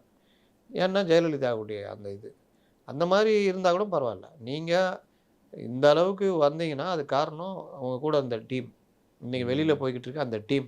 இல்லை என்ன பிரச்சனை, எங்களை வந்து அரவணிக்கலை, எங்களுக்கு சரியான ஒரு தலைமை இல்லை. இன்னைக்கு வெளியே வந்த வைகை செல்வன் அதான் சொல்கிறாங்க, சரியான தலைமை இல்லை, போராட்டத்தை விட வெளியே வர்றது மேல் அப்படின்னு சொல்கிறாங்க. தலைமை அப்படின்னா அரவணைப்பது தான் தலைமை. தலைமைனா நம்மக்கிட்ட இருக்கிற 1000 பிரச்சனை இருக்கும், கட்சியை முன்னாடி கொண்டு போகணும். அதுக்காக அந்த பிரச்சனைலாம் தூக்கி ஓரம் வச்சுட்டு நம்ம இன்னைக்கு கட்சியை எப்படி கொண்டு போகணுன்றதை பார்க்கணும். ஆனானப்பட்ட திமுக இல்லை கட்சி கரெக்டாக தானே மெயின்டைன் பண்ணிருக்காரு, இதில் என்ன பிரச்சனை இருக்குது? மெயின்டைன் பண்ணுறதுன்னா என்ன தெரியுமா, கட்சியில் வந்து கட்டுமானம் ஸ்ட்ராங்காக இருக்கணும். அதுக்கு கட்சியுடைய தளபதிகள் எல்லோருமே ஸ்ட்ராங்காக இருக்கணும். நீங்கள் வெளியில் போயிட்டு திரும்பி வந்தாங்க, அவங்கள யாருக்குமே பழைய பதவி எதுவுமே கொடுக்கலையே. அப்போ எந்த நம்பிக்கையில் அவங்க இருப்பாங்க? நம்மளை இன்னும் நம்மளை பார்க்குறாரு, நம்மளை தள்ளி வச்சு தான் பார்க்குறாருன்னு. இப்போ நான் ஒரு பையன் கல்யாணம் ஆகிட்டு தண்ணி கொடுத்தனும் போயிட்டான், மறுபடியும் ஏதோ ஒரு விஷயத்தில் மனம் திருந்தி மறுபடியும் வந்து சேர்றான். சேர்ந்ததுலேருந்து அவனை ஒழுங்காக நடத்தலை. அவன் அதுக்கு முன்னாடி இருந்தப்போ அவனுக்கு இருக்கிற ரூமு கொடுத்துருந்த ரூம்லலாம் ராஜா மாதிரி இருந்தான் வச்சுக்கிங்களேன். இப்போ மறுபடியும் திரும்பி வந்த பிறகு அந்த ரூமை பூட்டியே வச்சுக்கிட்டு தம்பி நீங்கள் தங்கிக்கோ அப்படின்றது, மற்ற எந்த ஒரு விஷயத்தையும் கலந்து ஆலோசிக்கிறது இல்லை. ஒரு அந்நியர் மாதிரியே நடத்துனா அவனுக்கு என்ன தோணும், என்னடா நம்ம மன்னிப்பு கேட்டு வந்துட்டோம், நமக்கு பழைய மரியாதை இல்லையே, நம்மளை தள்ளி வச்சே தான் நடத்துகிறாங்க, அதெல்லாம் அவங்களுக்குள்ளே கூடி பேசிக்கிறாங்க, நம்மள்ட்ட நம்ம ரூம் கூட நம்மளுக்கு கொடுக்கல, எந்த ஒரு விஷயத்தையும் கலந்துக்கல, நம்ம எதுக்கு இதுக்கு வெளியே இருந்துருக்கலாமே அப்படின்னு. அப்போ வா போயிடலாம் வெளியே. அதில் தான் விஜயபாஸ்கர்லாம் கிளம்புனது. சிவி சண்முகமும் அதுக்கு தான் மன்னிப்பு கேட்டு கடிதம் கொடுத்தா கொடுக்க மாட்டேன், நான் ஏன் கொடுக்கணும்? திமுக கூட போகணும்னு முடிவெடுத்தது யார்? அவர்களையா கொடுக்கணும் அப்படின்னு அவர் தனியாக நிற்கிறார். இந்த மாதிரி ஒவ்வொருத்தரும் நின்று லாஸ்ட்டில் இது பண்ணி போகிறாங்க, கலைஞ்சி போகிறாங்க. அப்போ அவங்கள அரவணைச்சு சேர்க்குற ஏற்பாடு இல்லை. இதுக்கு முன்னாடி இருந்துச்சா அப்படின்னாலும் இல்லை, நாங்கள் சொன்ன பேச்சை கேட்கல. இல்லாட்டி தாவேகா செகண்ட் பிளேஸ்க்கு தான் வந்தாங்க, நம்மள்கிட்ட நம்ம தான் நின்றுப்போம், நம்ம தலைமையில் தான் இருக்கோம், அதையும் கற்றுக்கிட்டீங்க. ஜெயிச்சு 108 வந்தோடனே நம்மள்ட்ட தான் வந்தாங்க, அப்போது ஒரு ஆதரவு கொடுத்துருந்தா நம்ம தான், காங்கிரஸ் யாரும் வந்திருக்க மாட்டாங்க, அதையும் கெடுத்தீங்க. இப்போவும் இந்த மாதிரி முடிவு எடுக்கிறீங்க. இப்போ நாங்கள் வெளியே போய்ட்டு உள்ளே வந்தாலும் எங்களுக்கு பழைய மரியாதை இல்லை, அப்புறம் நாங்கள் தொண்டராக இருந்துட்டு போகிறோம் அப்படின்னு கொஞ்சம் பேரும் இல்லை இங்கே இருந்தால் இனி இது மூழ்கிற கப்பல் ஆகிடுச்சு கிளம்பிடுவோன்ட்டு சிலரும் நடக்குது. அப்போ இதுக்கு முடிவு ஏது? தலைமை அனுசரித்து போகிற மாதிரி இருந்தால் தான் முடிவு. இல்லாட்டி இது ஏன்னா கட்சியில் நீ என்ன பொறுப்பில் இருந்தாலும் மாவட்ட செயலாளர்ன்ற பொறுப்பு தான் அவனுக்கு மரியாதை. அதை பிடிங்கிட்டீங்க, திருப்பி கொடுத்தா தான் அவனை ஏற்றுக்கிட்ட மாதிரி, கொடுக்காத வரைக்கும் அவனுக்கு அந்த நம்பிக்கையின்மை தான் இருக்கும். இதுதான் பிரச்சனை. இப்போ சமீபத்தில் வந்து தோழமை கட்சிகளுடைய ஒரு மீட்டிங் நடந்தது, விஜய் அவர்களும் கலந்து கொண்டாங்க. தோழமை கட்சிகள் தானே, அங்கே தான் தோழமை கட்சிகள்னு உட்காந்து ரிவீட் அடிச்சிருந்தாங்க. இங்கேயும் தோழமை கட்சிகள் தான். தோழமை கட்சிகளுடைய ஒரு மாநாடு, ஒரு மீட்டிங் வந்து நடந்துச்சு. அதில் வந்து எல்லா கட்சியும் சேர்ந்தவங்க வந்து அந்த கை தூக்கி உயர்த்தி காமிச்சிருந்தாங்க, இங்கே தான் வரப்போகிறோம் அப்படின்ட்டு. அஃபிஷியலாக கட்சிக்குள்ளே கூட்டணிக்குள்ளே வந்துட்டாங்க. விஜய் அவர்களை பொறுத்த வரைக்கும் இவரை வந்து நம்ம அண்டர் எஸ்டிமேட் பண்ணிட்டோம், ஒரு 3ஆவது இடத்துக்கு போவார், 2 சீட்டு அப்படின்னு நினச்சவங்க இப்போ பார்க்கும்போது இப்போ தமிழக அரசியல் ஒரு கேம் சேஞ்சர் மாதிரி ஒரு விஷயங்கள் நடக்குது இல்லை, அது எப்படி பார்க்குறீங்க? அண்டர் எஸ்டிமேட் எல்லாருமே பண்ணாங்க, அதை மீறி தான் மக்கள் தான் தீர்மானிக்கிறவங்க தீர்மானிச்சிட்டாங்க 108 சீட்டு. அதற்கு பிறகு நடந்தது தான் பெரிய பெரிய காமெடி. பலருடைய முகத்திரை கிழிந்தது. திமுக அதிமுக எதிர்ப்பு வேஷம் போட்டிருந்தவங்க அங்காளி பங்காளியாக கை கோர்த்தது வெளியே வந்துச்சு. பெரிய அசிங்கமாயிடுச்சுல அது. பேட்டான் இவ்வளோ நாளாக இந்த வேலை தான் பண்ணியிருந்தான்ற மாதிரி மாட்டிச்சு. அடுத்து விஜய் ஜெயிச்சது ஒரு பக்கம்னா கூட இருக்கிற கூட்டாளிகள்லாம் இந்த சைடு வந்துட்டாங்க. அப்போது எங்கூர் ராஜா சிவாஜி மாதிரி ஆயிட்டாப்புல, யாரை நம்பி நான் பிறந்தேன்ற மாதிரி ஒவ்வொரு மண்டபத்துலேயும் போய் அவங்க தான் அனுப்பி வச்சேன்னு பெருமையாக சொல்கிறாங்கல்ல. வேறு என்ன பண்ண முடியும்? அதுக்கு தான் அவங்க சொல்லிட்டாங்கல்ல, அவர் நான் காதல் என்னும் கவிதை சொன்னேன் கட்டிலின் மேலேன்னு, உடனே அந்த கவிதைக்கு நான் பரிசு தண்டேன் தொட்டிலின் மேலேன்ற மாதிரி யார் அனுப்பிச்சி விட்ட, நீ யார் என்ன அனுப்புறதுக்குன்னு திருப்பிட்டு அடிக்க ஆரம்பிச்சிட்டாங்க. இந்த அடிக்கையில் அதை வந்து கொஞ்சம் நஞ்சம் ஒட்டிட்டு இருந்துச்சுல்ல, கொஞ்சம் லைட்டாக அப்படி பேர்ந்துட்டு இருந்ததுல, இவர்களே நல்லா பசை போட்டு ஒட்டி விட்டாங்க. காதர் மொய்தீன்லாம் இப்படி நின்றுக்குன்னு அந்த அருண் ராஜ் அவர் அமைச்சர் போய் அப்போது ஆதரவு கேட்க போகிறாரு, இப்படி வச்சுக்கின்னு நான் எங்கள் தலைவர் ஸ்டாலின் தான், கிளம்பு கிளம்பு அப்படின்ற மாதிரி இந்த துணி நேரில் கூட பார்க்கல. இப்படி ஒரு மனுஷன் வந்த இதில் தானே உட்கார வைப்பாங்க. அவர் சைடில் உட்காந்துக்கிறாரு, இவர் இப்படி வச்சுக்கின்னு அப்படின்னு பேசி அனுப்புகிறாங்க. அவர் சண்முகமும் அதே மாதிரி எல்லாருமே ரிசீவ் பண்ண விதம்லாம் அந்த மாதிரி. அதுக்கப்புறம் டெல்லியிலேருந்து கூப்பிட்டு சொல்லணுன்னா வேறு வழி இல்லாமல் போயிட்டாங்க. இப்படி இருந்த ஆட்கள் ஏன்னா கடைசி நிமிடம் வரைக்கும் ஆதாயத்தை அனுபவிச்சுருந்தவங்க அங்கே இருந்துக்கிட்டு. இங்கே வந்தோடனே என்ன சொல்கிறாங்க, எப்பா நேஷ்னல் பார்ட்டி சொன்னாலும் எங்களுக்கு வக்ஃப் போர்டு எங்கள்கிட்ட தான் இருக்கணும். சரி ரைட் வச்சுக்கோங்க, எங்களுக்கு அமைச்சர் பதவி வேணும், சரி வச்சுக்கோங்க இப்படிலாம் சொன்னோன்னா வந்து ஒட்டிக்கினாங்க. ஆனால் இதெல்லாம் தேசிய தலைமை இங்கே இந்த திமுக அதிமுக வரக்கூடாதுன்றதுக்காக அந்த முடிவு எடுக்குது. இடதுசாரிகள் வெளியிலேருந்து ஆதரவுன்ட்டாங்க, மற்றவர்கள் அமைச்சர் அது இதுன்னு போகுது. அதனால என்ன ஆச்சுன்னா, நாங்கள் தான் அமுச்சு வச்சோம், எங்கள் ஓட்டு தான் என்ன உங்கள் ஓட்டு, அது சிறுமைப்படுத்துகிற மாதிரில இவங்களெல்லாம் என்ன உங்கள் ஓட்டு, நாங்கள் இல்லைன்னா நீ ஜெயிச்சிருப்பியான்ட்டு அடுத்த கேள்வி வரோம்ல, அந்த கேள்வி தான் கேட்டாங்க. கேட்டவுடனே முட்டிக்கிட்டு சண்முகத்தை இவர்கள் திட்ட, சண்முகம் அவர்களை திட்ட, காதல் மொய்தீன் இருக்கிறதுலேயே அவருக்கு தான் கோபம் ரொம்ப வந்துச்சு. அவரை வேறு ஒரு ப்ரெஸ் மீட்டில் 5 கடமைகள், அதாவது ஒரு இஸ்லாமியில் 5 கடமைகள் ரொம்ப முக்கியம், அதோட 6வது கடமைன்னு அவர் சொன்னது வந்து வேறு அர்த்தத்தில். அதாவது மதசார்பற்ற கட்சியாக இந்த ஜனநாயக கூட்டணிக்கு 6வது கடமை வாக்களிப்பு வந்து 6வது கடமையில் ஒன்று இஸ்லாமியர்களுக்கு. அப்படின்னா என்ன அர்த்தம்னா, ஒரு இந்துத்துவா இது வரக்கூடாது, அந்த சிறுபான்மை அந்த மாதிரி அர்த்தத்தில் சொல்லிட்டார். அதை வந்து திமுக ஓட்டு போகிறேன்னு நீ சொன்னீங்கன்னு ஒரு ரிப்போர்ட்டர். இவருக்கு அது ஞாபகமே இல்லை. ஆக்சுவலாக இவர் அப்படி சொல்லியிருந்தால் இவருக்கு ஞாபகம் இருந்திருக்கும். ஓகே, நான் சொல்லாத எப்படியா சொல்லலான்னு சொல்லிட்டு தகராறாகும். வைகோவை பிடிச்சிக்கின்னு வைகோக்கிட்ட கம்முன்னு இருக்கணும். அவர்கிட்ட இப்போ நோண்டி விட்டீங்க, இனி அவர் எல்லா இடத்துலையும் 7 தலைமுறைகளுக்கு பேசுவாப்புல. நான் ஆரம்பிக்கவே இல்லை அவர் அதுக்கே போய் ஒரு ரிப்போர்ட்டர் அனுப்பிச்சு, என்ன நீ ஏன் இதை சொல்ல, ஏய் கூட்டணி தர்மத்துக்காக சொல்லையா, இப்போ வந்திருக்கேன் அதனால் சொல்கிறேன், அப்போ ஏன் நீ இது பண்ணல, இது ஏன் பண்ணலன்னா அவர் இது கிளாஷ் ஆகிடுச்சு. இனி அவரும் விடமாட்டான். இப்போ என்ன ஆகிடுச்சுன்னா, சும்மா போகிறவனையும் போயிட்டு வந்துடுறா சார் தப்பாக நினச்சிக்காருன்னா, போடா உன்னை பற்றி தெரியாதா, எச்சக்குடி தானே நீ அப்படி இப்படின்னா யாரை பார்த்து சொல்கிற, சைட் டிஷ்லேருந்து எல்லாம் நான் என் காசு போட்டு தானே வாங்கிட்டு வந்தேன், என்ன வந்து இப்படி பேசுகிறேன், அங்கே போய் நின்று க்யூவில் நின்று சரக்கு நீ தெனாவட்டாக இருப்பேன், நான் பூந்து சரக்கு வாங்கிட்டு வந்தேன், என் சட்டையை கிழிஞ்சு போச்சே, இவ்வளோ பேசுகிற நீ, போ இனிமேல் அவன் சகவாசமே வேணாம், கூப்பிடாதுடா போ, அந்த அளவுக்கு போச்சு. அப்போ என்னால் தான் ஒன்றால் தான் நான், என்னால் நீ என் வாக்கு இல்லைன்னா நீ ஜெயிச்சிருப்பியான்னு மாதிரி போய் முழுசும் ஜெல் ஆகிட்டாங்க. ஜெல்லானாலும் இது வேலைக்கு ஆகாது, இந்த ஜெல்லை இன்னும் ஸ்ட்ராங் பண்ணணும்னு சொல்லிட்டு கூட்டணியாக மாற்றணும். அதுக்கு ஒரு கூட்டத்தை போடுவோன்னு ஸ்டார் ஹோட்டலில் நல்லா ஏதோ கார்ப்பரேட் கம்பெனி மீட்டிங் மாதிரி இருந்தது. இதுக்கு அவங்களாம் பார்த்துருப்பாங்க, சார் ஏமாற்றிட்டார் சார், 4 டேபிளை போட்டு கொஞ்சோண்டு மிச்சரு வருத்த போக்கடா வச்சு நீங்கள் சார் எப்படி கூப்பிட்டுக்கிறீங்க சார், ஸ்டார் ஹோட்டலில் சாப்பாடும் அதுவும் இந்த மாதிரிலாம் பார்த்ததே இல்லை சார் அப்படின்னு. அந்த அளவுக்கு ஒரு கூட்டம். அதுக்கு ஒரு பேர் வைக்கலான்னு முடிவு பண்ணி என்ன பேர் வைக்கிறதுன்னு அது தனி. இதில் இடதுசாரிகள் வரமாட்டேன்னு சொல்லிட்டாங்கன்னா அது ஒன்று கிளப்பிட்டாங்க. இடதுசாரிகள் வரவில்லை ஏன் அப்படி இப்படின்னு ஒரு மண்ணும் கிடையாது. இடதுசாரிகள் ஞாபகம் மருதி அம்னிஷியாவிலேருந்து இப்போ தான் இந்த கோமாலேருந்து இப்போ தான் விழிச்சிருக்காங்க. ஏன்னா இடதுசாரிகள் எப்போவுமே யாரு கூடயும் கூட்டணி போக மாட்டாங்க, தொகுதி உடன்பாடு மட்டும்தான். இவங்க கேரகம் இந்த 8-9 வருஷமாக இவங்களோட ஒட்டிக்கின்னு இதில் வேறு பேரை வேறு கற்று விட்டாங்க, 5 கோடி 10 கோடின்னு. அப்போ எல்லாத்தையும் அனுபவிச்சுட்டு பேரை கற்றுன்னு அங்கேயே ஓட்டின்னு இருந்தாங்க. சண்முகம் வெளியே வரும்போது தான் சொன்னார், நான் அங்கே போனாலும் திமுக கூட்டணியில் தான் நான் இருக்கிறேன் அப்படி இப்படிலாம் சொன்னார். இப்போது அவ்வளோ ஒரு பகையாக இருக்குது. அதனால் இனிமேல் நம்ம பழையபடி இருப்போம், நாங்கள் கூட்டணி எங்கேயுமே கிடையாதுங்க, நாங்கள் அதுக்கு போய் சொல்கிறதுக்கு எங்கே கோச்சிக்கு போகிறாருன்ட்டு ஹோட்டலுக்கு போகிறதுக்கு முன்னாடியே போய் விஜயை பார்த்து தப்பாக நினச்சிக்காதீங்க, இங்கே பாருங்கள் இவங்களாம் உங்களை பற்றி தப்பாக பேசினாங்க, கனகராஜ் மூஞ்ச பாருங்கள், உங்களை பற்றி வண்டியாக பேசினார், சாரி சொல்லுப்பா அப்படின்னு. அந்த அளவுக்கு எல்லாரையும் வச்சுக்கிட்டு பேசி நாங்கள் வந்து எங்களுடைய இது வந்து கூட்டணிக்குள்ளே நாங்கள் வரமாட்டோம், ஆனால் உங்களுக்கு 5 வருஷம் ஆதரவு எங்களுக்கு நாங்கள் கேட்குற இந்த உள்ளாட்சி தேர்தல் இது எல்லாம் பண்ணிக்கலாம் அப்படின்னு. ஒவ்வொருத்தருக்கும் ஒவ்வொரு சுயநலம் இருக்குது. அமைச்சர்களாக இருக்கிற கட்சிகள் ஒன்று, இடதுசாரிகள் போன்றவர்கள் உள்ளாட்சி தேர்தல், பார்லிமெண்ட் எலெக்ஷனு, அடுத்த சட்டசபை இதெல்லாம் இப்போ நிம்மதி இருக்கும்ல. இங்கே அப்படியா? இது பயங்கரமான கம்பெனியில் இது.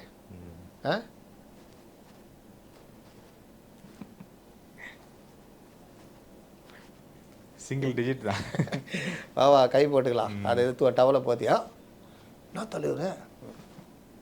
தலைவரே நியாயமே இல்லை அப்படியே நான் தலைவரை, மற்றது வேறு விஷயம். எப்படின்னா இவங்க ஸ்டைலு, கூட்டணி தலைவர்களை சரி பண்ணுறாங்க, அவன் கட்சியை பலி கொடுத்துருவான். இதுதான் நடந்தது. முன்ன வந்து அப்படி கிடையாது. இப்போ கலைஞர் பீரியட்லாம் 15 சீட்டு, நான் 15 சீட் தலைவரை, 15 அதெல்லாம் முடியாது, 12 அப்படி சண்டை போடுவாங்க. இப்போலாம் 10 வாங்கிக்கியா, 5 வாங்கிக்கோ, உனக்கு என்ன வேணும்னு கேளு, வேலை முடிச்சிடலாம், அவ்வளோதான். அந்த மாதிரி. அப்போ அந்த மாதிரி தான் ஓடிச்சு. இப்போ காங்கிரஸ் எல்லாம் 28 கொண்டு நிப்பாட்டினாங்க. ஆனால் இங்கே வந்து அந்த பிரச்சனை இல்லைல்ல. இவங்க கொஞ்சம் வெள்ளந்தியாக இருக்குங்க, கொஞ்சம் மிரட்டி கிட்டி வாங்கலாம். அதனால் கொஞ்சம் சீட்டு கொஞ்சம் அதிகமாக கேட்டு வாங்கலாம், நம்பிக்கை இருக்குது. ஏன்னா அங்கேயே ட்ரைனிங் எடுத்துகிட்டு வந்துட்டாங்கல்ல. இவர் ஒரு தடவை சொன்னாருங்க, நம்ம திருமாவளவன் அப்படியே சட்டைக்கெட்டெலாம் இழுத்து விட்டு நல்லா இன் பண்ணின்னு போனாராம். 15 சீட்டு இந்த தடவை வாங்கிடுறதுன்னு 21. ஏன்னா 19 இவங்கெல்லாம் ஆதரவு சேர்ந்தோன்னே நல்லா ஜெயிச்சிட்டாங்கல்ல. சரி, அதே மாதிரி சட்டசபை தேர்தலையும் 2 எம்பி, ஒரு எம்பிக்கு 6 எம்எல்ஏ, 2 எம்பி 12, 15 கேட்போம் அப்படின்னு போனாராம். போயிட்டு அப்படின்னாராம் அங்கே, என்ன தலைவரை, புரியல தலைவரை, அப்படி போவாங்க, கதவை திறந்துருக்கான், அது உள்ளே போவாங்க. என்ன தலைவர் எப்படி சொல்கிறீங்க, வெளியே போய் சொல்கிறீங்களா, வெளியே போகலப்பா உள்ளே போன்றேன். இல்லை தலைவரை, நீங்கள் தானே பேச்சுவார்த்தைக்குள்ளே, நாங்கள் வந்து நீ ஃபைனல் பண்ணிட்டு வர தெரியுமா, அப்போ சைன் பண்ணுவோம், முதல்ல அங்கே உள்ளே போவோம். சிவாஜி பட பாணியில் தனி ஆஃபீஸு, அங்கே போனால் ஹைட்டாக ஒருத்தர் உட்காந்துக்கிறார். யார்? ஆதவ அர்ஜுனா. ஓகே. இன்னொருத்தர் பக்கத்தில் மாப்பிள்ளை.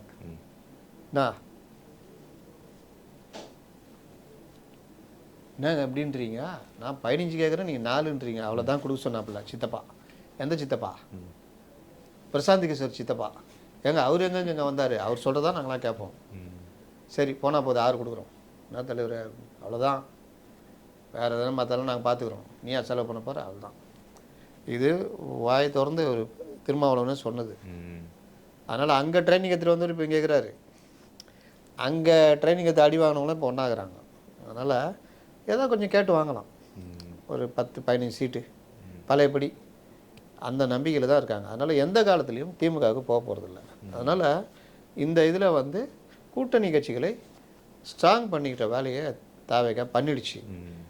கூடுதலாக இந்த 2 பேர் ஒன்றும் எங்கேயும் போக மாட்டாங்க, போகணும்னு நினச்சாலும் நடக்காது. ஏன்னா டெல்லி தலைமை தான் முடிவு பண்ணிது இடதுசாரியில். அதனால் அவர்கள் ஸ்ட்ராங் கூட்டணி இது. ஓகே. இப்போ அதிமுகவில் இருந்தக்கூடிய இந்த மூத்த தலைவர்கள், முன்னாள் அமைச்சர்கள், இவங்க மேலே எல்லாத்துக்கு மேலேயும் ஒரு வழக்குகள் இருக்குது, சொத்து குவிப்பு வழக்குகள் எல்லாமே இருக்குது. அப்படிங்கும்போது இங்கே வந்து அதை தக்க வச்சுக்கணும் அப்படிங்கிற மாதிரி வராங்க. இப்போ தூய சக்தியாக தாவேக்கா, இல்லை தாவேக்கா ஒரு வாஷிங் மிஷின் இருக்குது, அதுலேருந்து தூய சக்தி ஆயிடுறாங்கன்னு கமெண்ட்ஸ்லாம் வருது. இதெல்லாம் ரொம்ப தப்பு, இந்த மாதிரிலாம் பேசக்கூடாது. அவங்கள கூப்பிட்டு கேளுங்க. ஆதவ அர்ஜுனா, விஜய், அருண்ராஜ், வெங்கட்ராமன், புஷி ஆனந்த் இவர்களுடைய ஆற்றல் மிகுந்த பேச்சை கேட்டு அதன் மூலியமாக இவ்வளவு ஆற்றல் மிகுந்த பேச்சு இருக்குது, நம்ம இந்த இயக்கத்தில் இணைந்து மக்களுக்கு சேவை செய்யலாம்னா வந்தோன்னு வாங்க. நான் என்ன கேட்குறேன், நேற்று ஒரு நாள் இந்த 35 கோடி ரூபா எம்எல்ஏக்கள் பேரம் விவகாரம் முன்னாடி வந்துச்சா, விஜயபாஸ்கர் இணைஞ்ச மேட்ரு பெருசாச்சா? விஜயபாஸ்கர் இணைஞ்ச விஷயம் கடுமையான விமர்சனம் வந்ததா? தேவையா இது?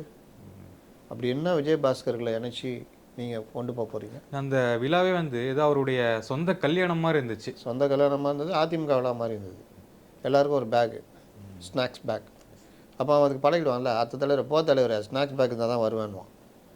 அப்போது மொதல் நாள் நீங்கள் உங்களுடைய இதை கொண்டு வந்துட்டீங்க. இவர் அவங்க கட்சியில் சேரல, அவங்க எல்லாத்தையும் இவர் கூட சேர்த்து அவர்கிட்ட மாட்டிக்கல, அவர் தாண்டா அவர்கிட்ட மாட்டிட்டார்ன்ற மாதிரி. அப்போ இந்த மாதிரி உங்களுக்கு எல்லாரும் ஒதுக்கி ஓரம் தள்ளி, நீங்கள் சொன்னீங்களே அண்டர் எஸ்டிமேட் பண்ண அந்த மாதிரி நிலைமையில் தனித்து விடப்பட்ட தாவேகா மக்களுடைய பேராதரவோட 108 தொகுதி இதில் ஜெயிச்சவன் எவனையுமே பல எம்எல்ஏக்களை அவங்க இப்போ கூட ரோட்டில் நடந்து போகலாம், யாருக்குமே தெரியாது. பல இடங்களில் எம்எல்ஏக்கள் யாரும் தெரியாது, அமைச்சர்கள் யாரும் தெரியாது. நான் நேரில் பார்த்தேன் சார், முன்னாடி நடந்து போனார், எனக்கு டக்குன்னு ஸ்ட்ரைக் ஆகலை, அதுக்கப்புறம் தெரிஞ்சிரு பார்க்கும்போது இவர் அப்படின்ட்டு. அதுதான் நிலமை. இப்போவும் தெரியாது. இப்போவும் உங்களுக்கு கரெக்டாக நான் சொல்கிறேன், எத்தனை மினிஸ்டர் இருக்காங்க, ஒரு 15 மினிஸ்டர் பேர் சொல்லுங்கள். கொஞ்சம் கஷ்டம்தான். என்னாலே முடியாது ரிஜிஸ்டர் ஆகலை என்ன, ஏன்னா அவர்கள் ரிஜிஸ்டர் பண்ணிக்கல, எங்கே இருக்கிறாங்கன்னு தெரில. அப்போ இந்த மாதிரி விவகாரங்களில் இப்படி தான் எல்லோரும் வந்தாங்க. செலவு பண்ணாமல் வீட்டில் படுத்துருந்தவங்க, மாற்று கட்சிகிட்ட காசு வாங்கிட்டு படுத்துருந்தவங்க, கையில் காசே இல்லாமல் சும்மா அப்படியே சுற்றிட்டு வந்தவங்க, இந்த மாதிரி ஆட்கள்லாம் ஜெயிச்சிருக்காங்க. ஒரே காரணம் விஜய் விசில். அப்போது அந்த இது கிடச்சி 108 கிடச்சிருக்குது, மீதி இவங்க கொடுத்துட்டாங்க. அதுக்கப்புறம் என்ன அங்கே தேவை? சரி, அதிமுகவில் சில விஷயம் பிடிக்காமல் அல்ற சில்ற மாதிரி சில பேர் 4 பேர் வந்தாங்க, 3 பேர் வந்தாங்க, சேர்த்துட்டீங்க, அது வேறு விஷயம். ஆனால் கடுமையான ஊழல் புகார் இந்த இதில் இருக்கிற ஆட்களை, அதுவும் இடி வளையத்தில் சிபிஐ வளையத்தில் இருக்கிற ஆளை எதுக்கு சேர்க்குறீங்க? அப்படி என்ன அவசியம் வந்தது? பல பேர் வந்து சேர்ந்த முன்னாள் அமைச்சர்லாம் எதுக்கு சேர்க்குறீங்க? அப்போ அந்த இடத்துல அந்தந்த மாவட்டத்தில் அவங்க தயாராகிடுவாங்க, பவராக இருப்பாங்க. இனிமேல் அந்த மாவட்டத்தில் தாவேகா வளர முடியுமா? இவர்கள் தான் தாவேகாவாக இருப்பாங்க. இப்போ அந்த மாவட்டத்தில் இருந்தவங்க என்ன வருது? நேற்றே ஆரம்பிச்சிச்சு. அவங்க கொஞ்சம் இறங்கிடுவாங்க, இவங்க ஏறி வந்துடுவாங்க. ஆமாம், அவங்க என்ன வசதி இருக்கும்? அவன் சாதாரண ஒரு சைக்கிள் கடை வச்சுருப்பான், மாவட்ட செயலாளர் இருப்பான். அவன் அப்படியே இருந்து மக்களுக்கு ஏதாவது பண்ணுவான், ஆளுங்கட்சி இருக்குன்னு கொஞ்சம் கொஞ்சம் அப்படி லைட்டாக தள்ள எடுப்பான். இவங்க தாவேகா அதிமுக மாதிரி வரப்போகுதுன்னு சொல்லிட்டு இருந்தாங்க. ஆனால் இந்த மாதிரி உட்கட்சி பிரச்சனை வரும்னு எதிர்பார்க்கன்னு நினைக்கல. தாவேகாவை ஏங்க அதிமுகன்னு சொல்லணும்? அதிமுக தானே ஜனங்க ஓட்டு போட்டாங்க. அதிமுகவை மூணாவது, தாவேகாவுக்கு தானே ஜனங்க ஓட்டு போட்டாங்க. அதிமுகவை ஜனங்க 3வது இடத்துக்கு அமைச்சிட்டாங்க. அதுதான் சார் சொன்னார். தாவேகா அதுதான் நான் சொல்கிறேன். அவர் என்ன வாயை திறந்தா எனக்கு எதாவது பேசுகிறாரு. அவர் நேற்று வாயை விட்டு மாட்டினார். இப்போ சுப்ரீம் கோர்ட் வரைக்கும் வழக்கு போயிருக்குது. எனக்கு என்னன்னு பேசுறது? போலீஸ்காரங்களை வச்சு இந்த மக்களை கொன்னீங்களே ஸ்டாலின் அப்படின்னு, அது எவ்வளோ பெரிய வார்த்தை தெரியுமா? சாதாரணம் இல்லை, பெரிய விஷயம் அது. இவர் வழக்கில் இவர் ஒரு குற்றவாளி. அப்போ அந்த வழக்கை பற்றி எனக்கு என்னென்னு பேசி நேற்று ஒரு சர்ச்சை கிளப்பிட்டார். இப்போ இவங்க கோர்ட்டுக்கு போயிட்டாங்க. இப்போ இவர் கரூருக்கு போய் அந்த மக்களை பார்க்குற மாதிரி இருந்தது. இனிமேல் போக முடியாது. ஏன்னா அவங்களுடைய ப்ரேயரே தான், சாட்சியை கலைக்க பார்க்குறாங்க, சாட்சிக்கு அனுகூலம் பண்ண போனாங்க. இப்போ அவர் கரூர் போக முடியாது. இப்போ இந்த மாதிரி எனக்கு என்னன்னு பேசுகிற வேலையை பண்ணிக்கிட்டு இருக்கிறாங்க. இதோடு சேர்த்து இந்த மாதிரி ஆட்களை உள்ளே சேர்க்குறது. எனக்கு நான் திரும்ப என்னுடைய சந்தேகத்தை நான் சொல்கிறது, புஷி ஆனந்த் தான் தாவேகா. அவர்கிட்ட இருக்கிற டீம் தான் தாவேகா டீம். அவரை மீறி யாரும் ஒன்றும் பண்ண மாட்டாங்க. ஒரிஜினல் தாவேகா அவர் தான். அவர்கிட்ட அவ்வளோ இது அவர் பல தடவை சொல்லியிருக்காரு, யார் வந்தாலும் சரி எங்கள் மன்றம் இதுதானே. ஆனால் இப்போ அதை மீறி இந்த மாதிரி ஆட்களை உள்ளே சேர்க்குறாங்கன்னா புஷி ஆனந்துடைய விருப்பம் இல்லாமல் தான் உள்ளே வருகிறார்கள். அப்போ இந்த வேலையை யார் செய்கிறது? செங்கோட்டையன், ஆதவ் அருண்ராஜ் போன்றவர்கள். இப்போ இவங்களுக்கு என்ன பிரச்சனை? முக்கியமாக செங்கோட்டையன், ஆதவ் அர்ஜுனா இவங்க பேர் தான் அடிப்பது. ஆமாம், இப்போ அவங்களுக்கு என்ன இது? கட்சி அவங்க கைக்கு எடுக்கணும். ஆதவ் அர்ஜுனாக்கு நினச்செல்லாம் கிடச்சிச்சு, அமைச்சராகவும் ஆகிட்டார். ஆனால் கட்சியை ஒன்றும் பண்ண முடியலையே. அந்த இடத்துல இவர் தானே இருக்கார். அப்போ அப்படியே அதை அப்படியே விட்டுட்டு சின்ன கோடை பக்கத்தில் பெரிய கோடு போட்டால் அது சின்ன கோடா, ஒரு கோடு பெரிய கோடாக இருக்குது, பக்கத்தில் அதோட பெரிய கோடு போட்டால் அது சின்ன கோடை ஆகிடும். அப்போ நீ என்ன தான் தாவேகா வச்சுக்கோ, அந்தந்த மாவட்டத்தில் நான் அதிமுக ஆட்களை இணைச்சி சேர்க்குறேன், கொஞ்ச காலத்தில் அவங்க ஏன்ட்ட இருப்பாங்க, கட்சி ஏன்ட்ட இருக்கும். இல்லை, நம்ம புஷி ஆனந்தையும் ரொம்ப குறைச்சி மதிப்பிடக்கூடாதுல்ல சார்? அது பல வருஷமாக இருக்காரு. அது நீங்கள் ஏன்ட்ட சொல்லாதீங்க, ஆதவ் அர்ஜுனாட்ட சொல்லுங்கள். இத்தனை வருஷமா அந்த தொண்டர்கள் ரசிகர்களை தொண்டராக மாற்றி வச்சிருக்காரு. இதுக்கப்புறம் வரக்கூடிய 10 வருஷம் வச்சுக்க மாட்டாங்க. சொல்கிறேன், நீங்கள் ஏன்ட்ட சொல்லாதீங்க. அது ஆதவ் அர்ஜுனாவுக்கு சொல்லுங்கள், செங்கோட்டையனுக்கு சொல்லுங்கள். புஷி ஆனந்தை குறைச்சி மதிப்பிடாதீங்க. என்றைக்கு இருந்தாலும் விஸ்வரூபம் தான், அவர் கையில் தான் கட்சி இருக்கும். நீ யாரை கொண்டு வந்தாலும் நாளைக்கா இவர் நம்ம புதுக்கோட்டையில் விஜயபாஸ்கர் ஆய்வின் சீன் போகிறா வச்சுங்க, புஷி ஆனந்த் யாரும் அவருக்கு ஒத்துழைக்காதுன்னா முடிஞ்சிடும் கதை. செங்கோட்டையனும் பண்ணாங்களே, ஏன் ஒன்றும் ஒத்துழைக்காதுன்ட்டாங்க, தனியாக சுற்றி இருந்தார். இப்போ ஜெயிச்சதுனால அவர் குலகுரு மாதிரி ஆகிட்டார், அவர் ராஜகுரு ஆகிட்டார். அவர் நீ என்ன ராஜகுரு இருந்தாலும் பீஸை பிடி விட்டுருவாப்புல. அதனால் அதை மீறி இந்த வேலைகள்லாம் நடந்துகிட்டு இருக்குது. இப்படி பண்ணுறதுனால கட்சிக்கு கெட்ட பேர் வருது, தாவேகாவுடைய தனித்தன்மை போகுது, தொண்டர்கள் சோர்ந்து போகிறான். இப்போ நான்லாம் நேற்று பேசுகிறேன், பலரும் சொல்கிறாங்க ஆமாங்க கரெக்டுங்க நீங்கள் சொல்கிறது தான் அப்படின்னு பலரும் ஃபோன் பண்ணிலாம் சொல்கிறாங்க. ஏன்? அவர்கள் மனசில் இருக்கிறத நான் பேசுகிறேன், அவர்களால் பேச முடியாது. ஏன்னா ஊரில் இருக்கிறனா உள்ளே விடுறதுக்கு அந்த கட்சி வச்சுக்கிறாங்க. சரி, அப்படி விடுற அளவுக்கு என்ன தேவை இருக்குது? அவங்க தாங்க கஷ்டப்பட்டு வந்தாங்க. யாருமே விஜயை நம்பாத போது, அண்ணா நீங்கள் வருவீங்க, நீங்கள் தானே முதலமைச்சர் நம்பினா அவன் உழைச்சான். அந்த உழைப்புக்கு பலன் வரும் பொழுது அதை அனுபவிக்கிறதுக்கு 10 பேர் வெளியிலேருந்து வர்றான்னா அவன் லாப நோக்கத்தோடு வர்றான்னு தெரியுதுல்ல. சரி, ஒரு சந்தேகம் என்னென்னா, இப்போ வராங்க சொத்துக்களை காப்பாற்றணும்னு வராங்க, இது நமக்கு பப்ளிக்காகவே பார்க்கும்போது தெரியுது. அப்படிங்கும்போது இப்போ இடைத்தேர்தலில் மீண்டும் போட்டியிடணும், எம்எல்ஏ ஆகணும், ஒரு அமைச்சர் ஆகணும் அப்படிங்கிற ஒரு கணக்கு இருக்கா? எம்எல்ஏ ஆகணுன்ற கணக்கு இருக்கும், அமைச்சர் ஆகணுன்றது ஓவர் கணக்கு. அப்படி அமைச்சர் ஆக்குனாங்கன்னா அதை இவங்க தான் அனுபவிப்பாங்க. 10ஓட 11 தாவேகாவும் அத்தோட இது ஒன்றுன்ற மாதிரி. இன்னைக்கு ஒரு செய்தி பார்த்தேன் சார், அதிமுக தொண்டர் ஒருத்தர், கடைக்குடி தொண்டர், ஒரு சேனல் நின்று பேசிகிட்டு இருக்காரு. பதவி இல்லாம உங்களால இருக்க முடியாதா? விஜயபாஸ்கர்கள் அவர்கள பத்தி பதவி இல்லாம இருக்க முடியாதா? திமுக 10 ஆண்டுகள் இருந்துச்சுல, யாராச்சும் ஒருத்தர் மாறி போனாங்களா? நீங்க எப்படி பண்றீங்கன்னு கேட்கிறாரு. இவர்கள் அதிமுகவை திமுகவோட சேர்க்குறாரு, எங்களுக்கு பிடிக்கல, அதனால தான் நாங்கள் வெளியில் போகிறோன்றீங்க. நீங்கள் வெளியில் போய் அதிமுக அழிக்கிற வேலையில செய்கிறீங்க. அவராவது அதிமுக உள்ளே இருந்து அழிக்கிற வேலை பண்ணுறாரு. நீங்கள் அதிமுக வெளியே போயிட்டு உங்களுக்கு அதிமுக அப்புறம் இனிமேல் என்ன சம்மந்தம் இருக்குது? அப்போது இப்போ நீங்கள் செங்கோட்டையன் சொல்கிறார் அதிமுக அழிந்தே தீருன்றாரு. மனசாட்சி வேணாவா? ஜெயலலிதா படத்தை பாக்கெட்டில் வச்சுக்கிட்டு 50 ஆண்டு காலம் உங்களை வளர்த்த கட்சி. அப்போ இவர்களுக்கெல்லாம் என்ன இது இருக்குது? இவர்களுடைய வாழ்க்கை மாறணும், இவர்கள் வாழ்க்கை நல்லா இருக்கணும். அதுக்கு இவர்கள் என்ன வேணால் செய்வாங்க. அதுக்கு ஒரு இது கட்டுவாங்க, அவர் சரியில்லை, இவர் சரியில்லை, அதிமுகவை அழிக்க பார்க்கிறார். அப்போ நீ உள்ளே இருந்துல போராடணும். அப்போ உன்னால அதுதான் சாதாரண தொண்டை கேட்குறது கரெக்டு தான். அதனால தான் இப்போ வரைக்கும் எடப்பாடிக்கு அந்த ஒரு மரியாதை இருக்குது. ஆனால் அதை அவர் மாற்றிக்கிட்டு இன்னும் அரவணைச்சு போனார்னா நிற்கும் அதிமுக. ஆனால் இவங்க இவரும் இவர் பாணியில் இவர் ஒரு பக்கம், இந்த மாதிரி சுயநல கூட்டம் ஒரு பக்கம் வெளியே போயிருந்தா லாஸ்ட்டில் அதிமுக எங்கே இருக்கும்? அதனால் அந்த தொண்டை கேட்குறது கரெக்டு தானே. தோத்துட்டோம், இருந்து போராடு. நல்லா இருக்கிறப்போ நீ தான் அனுபவிச்ச, நான் கீழே கொடி கட்டி தான் இருந்தேன். நீ தான் காரில் போன வந்த அனுபவிச்சேன். கட்சி இதானப்போ நான் கீழே தான் இருக்கிறேன், நீ காரை எடுத்துக்கிட்டு வேறு இடத்துக்கு போகிற. இது எப்படி சரியாக இருக்கும் அப்படின்னு. ஆனால் இது மாதிரி ஆட்களை விளக்கம் வேறு கொடுக்குறாங்க பாருங்க. அவர்கள் கட்சியில் இருந்தாலும் அவர்கள் மேலே உள்ள வழக்கு அப்படியே இருக்குமா? பார்க்க தானே போகிறோம். சிடிஆர் சொன்னது தான், அதான் சொல்கிறேன். வந்தாலே நாங்கள் ஆக்ஷன் எடுப்போங்கிறாரு. ஏன் எடுக்கிறீங்க? ஏன் வர விட்றீங்க? எதுக்கு வர தேவை என்ன? ஏன் என்னங்க அந்த பையனை வேலைக்கு வைக்கிறீங்க? எந்த வீட்டில் வேலை செஞ்சாலும் திருடுவாங்க, 10 கேஸ் இருக்குதுங்க, ரேப் கேஸ் வேறு இருக்குது. அவனு அதெல்லாம் பிரச்சனை இல்லை, அந்த இதெல்லாம் அப்படியே இருக்கும். நம்ம வீட்டில் வேலையை கற்றுக்குறோம் அவ்வளோதானா? நம்ம வீட்டில் பண்ண மாட்டானா அவன்? நம்ம வீட்டில் பண்ணலாம் மற்ற வேலைக்காரனையும் கற்று விட்ருவானே. எப்படி ரேப் செய்வது, எப்படி வீடு புகுந்து திருடுறது, அன்னம் மீட்ட வீட்டில் எப்படி கண்ணம் விடுவது, எல்லாம் சொல்லி கொடுத்துருவாங்க. என்னமோ போகுது அது உள்ளுக்குள்ளே. என்றைக்காவது ஒரு நாள் வெடிக்கும் அது. எப்போவுமே உடம்பு நல்லா இருக்கிற வரைக்கும் நோய் வராது. இப்போ அது ஒரு ஹெல்த்தியான யங்ஸ்டர் மாதிரி போமா தாவேகா. அதனால் நோய் கிருமி தாக்குனாலும் வெளியே தெரியாது. நோய் கிருமி அந்த ஹெல்த்து குறையும் போது தாக்கும். இதே நான் ஒன்றும் இல்லை, லாபத்துக்காக 50 ஆண்டு கால கட்சியை விட்டு ஓடி வர்ற இவர்கள் ஒரு வருஷம் கூட இந்த கட்சியில் இருக்காங்களான்னு வச்சுங்க. நாளைக்கே ஏதோ ஒரு பிரச்சனை வருதுன்னா முதல் ஆளை தெரிச்சு ஓடுவாங்களா இல்லையா? கண்டிப்பாக. ஜெயலலிதாவுக்கு அவ்வளோ கூட இருந்தவங்க ஜெயலலிதாட்ட வருவாய்த்துறை அமைச்சர்னு நினைக்கிறேன் இவர் ராஜகண்ணப்பன். செந்தில் பாலாஜி எப்படி திமுகவில் இருந்தாரோ அந்த மாதிரி பவராக இருந்தார் அவர்.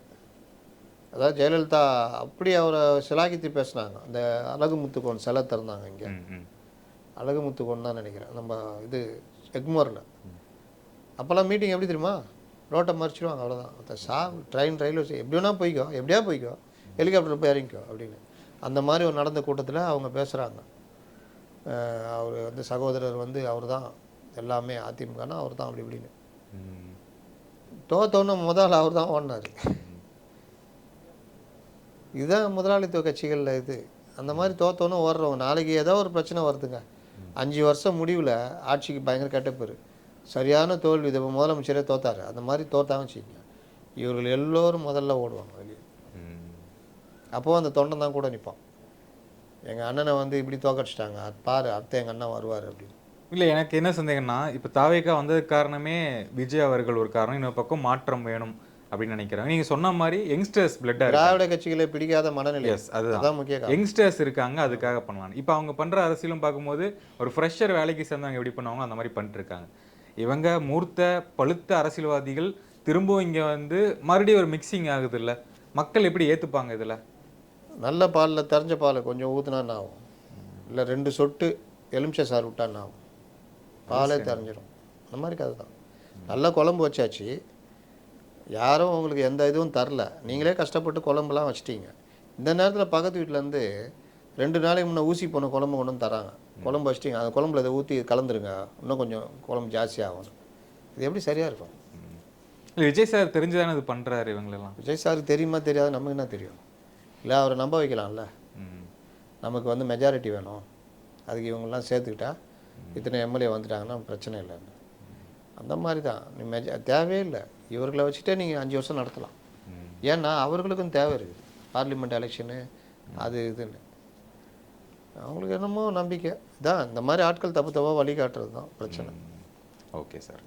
ஒரு இறுதியான கேள்வி என்னன்னா, ஒரு சில நாளிதழில் ஒரு வார இதழில் பார்த்தேன், ஒரு சில வதந்திகள் கூட நம்ம சொல்லலாம். ஏன்னா ஆதவ அர்ஜுனா தான் வந்து இயக்குறாரு, விஜய் இயக்குறாரு, அவரு தான் ஒரு பவர் சென்டராக ட்ரை பண்ணுறாரு அப்படின்ட்டு ஒரு சில விஷயங்கள் வருது. நான் பழகிய வரையிலும் நான் தாவேக்காவில் இருக்கிற விஜய் கூட பழகுனவங்க, புஷி கூட பழகுனவங்க, அவர்கள் எனக்கு நெருக்கமானவர்கள்.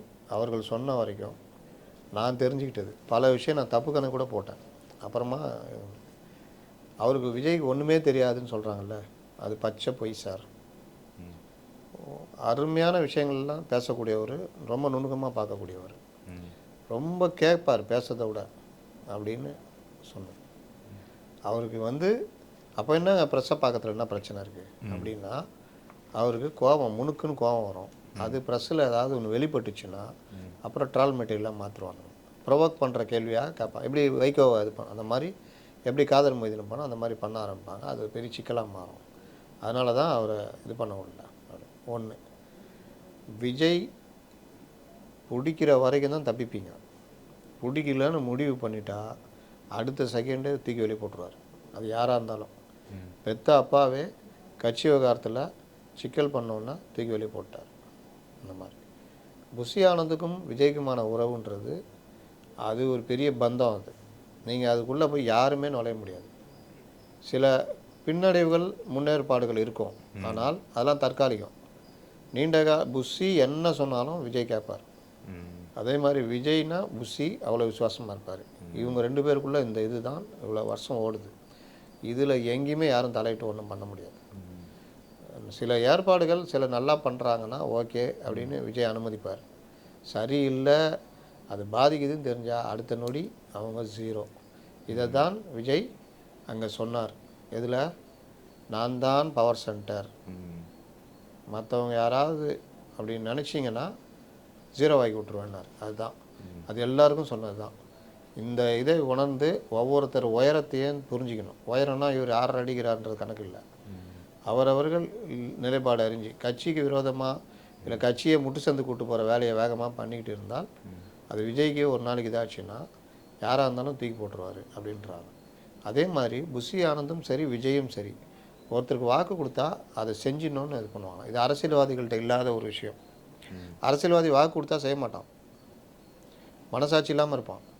ஆனால் இவங்க வாக்கு கொடுத்தா அவங்களுக்கு செய்யணும்னு நினைப்பாங்க. அது ரெண்டு பேர்ட்டையுமே அந்த குணம் உண்டு அப்படின்றாங்க. அதே மாதிரி கட்சிக்காரர்களுக்கு தான் பண்ணணும் அப்படின்றதுல உறுதியாக இருக்கிறவர் ஜான், இவர் நம்ம புஷி ஆனந்த் அப்படின்றாங்க. அதனால் புஷி ஆனந்த் வந்து கட்சிக்காரங்கன்னா அவங்களுடைய தொண்டர்கள், நமக்காக உழைச்சவங்களுக்கு நம்ம பண்ணணும் அப்படின்றது. செகண்ட் ப்ரிஃபரன்ஸ்லாம் கிடையாது, ஒரே ப்ரிஃபரன்ஸு கட்சி தான், கட்சிக்காரங்க தான். அப்போ இதெல்லாம் மீறி இந்த மாதிரி வர்றவர்கள் ஏதாவது ஆதிக்கம் பண்ணுறது, குட்டி கலாட்டா பண்ணுறது, கட்சிக்குள்ளே ஏதாவது பண்ணுறதுன்னு நினச்சா அது சிக்கலில் போய் முடியும், வெடிக்கும். இப்போவே அங்கங்கே வெடிக்க ஆரம்பிச்சிருக்குது. இப்போ பேனரில் பேர் போடாமல் இருக்குது. இப்போ பர்வேஸ் பேரை போடாமல் கூப்பா கிருஷ்ணன் அந்த சைடில் வந்து ஏதோ பண்ணிகிட்ருக்குறாங்க. இவர் ரமேஷ் பேரை போடாமல், திருச்சி மாவட்ட பொறுப்பு அமைச்சர் அவர் பேரை போடாமல் இந்த மாதிரி வேலை பண்ணுறாங்க. இவருக்கு பர்வேஷுக்கு அந்த ஏரியாவில் பண்ணுறாங்க. இதெல்லாம் நடக்குதுன்றாங்க. இது லைட்டாக வந்து ஒரு நாள் பெருசாகும்பொழுது அன்னைக்கு தெரியும். அன்னைக்கே அவருக்கு தெரிஞ்சிச்சுன்னா அன்றைக்கே அவன் ஜீரோ ஆகிடுவான் யாராக இருந்தாலும் அப்படின்னு சொல்கிறாங்க. அவர் கூட நெருங்கி பழகியவர்கள்ன்றது நானும் நம்புகிறேன். அதையும் மீறி நடந்ததுன்னா ஒன்றும் பண்ண முடியாது. ஏன்னா எம்ஜிஆரையே கண்ணில் விரல விட்டு ஆட்டின கட்சிக்காரங்களாம் இருந்திருக்காங்க. ஒரு கட்டத்துக்கு மேலே எம்ஜிஆரால் நடவடிக்கை எடுக்க முடியாதெல்லாம் இருந்திருக்கு. எம்ஜிஆரோடவா? அதனால் அப்படி தான் அரசியல். அதனால தான் ஆரம்பத்திலே அவர்களுக்கு இடம் கொடுக்காதீங்கன்றது. ஓகே சார், நேர்காணல் மிக்க நன்றி. வணக்கம் சார்.